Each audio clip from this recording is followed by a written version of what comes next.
Sir बड़े ही सहज तरीके से रहते थे। सरलता उनके स्वभाव का प्रतिबिंब थी। हर बातों को बहुत ही, आप यूँ समझिए कि आसान शब्दों में कहना उनकी पर्सनालिटी का एक हिस्सा था। और हमें सौभाग्य है कि मैं उनका छात्र रहा, उनके साथ छात्र भी रहा, पीएचडी भी की, उनका सहयोगी भी रहा, हर रूप में उनको देखा।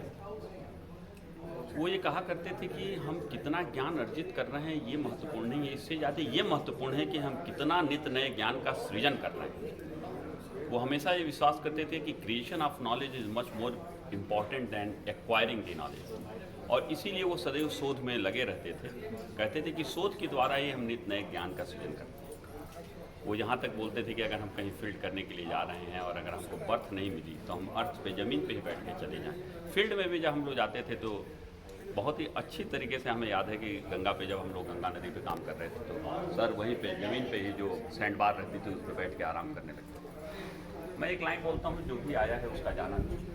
मृत्यु तो जीवन का एक अंग, जीवन की पूर्णता ही मृत्यु में है। लेकिन एक ऐसा व्यक्ति जो मरने के बाद भी जीवित रहता है, हमें लगता है उसका जीना भी और उसका मरना भी साथ में।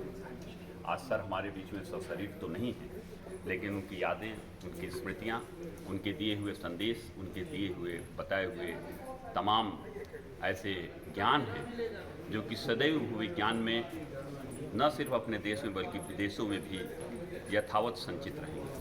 उनके द्वारा लिखी हुई किताबें, हम लोगों ने ये प्रयास किया है कि उनके द्वारा जितनी भी चीज़ें थी उसको आत्मसात करने की कोशिश की है, लेकिन तब भी कोई भी व्यक्ति किसी दूसरे की व्यक्ति की सारी चीज़ों का आत्मसात नहीं कर सकता है।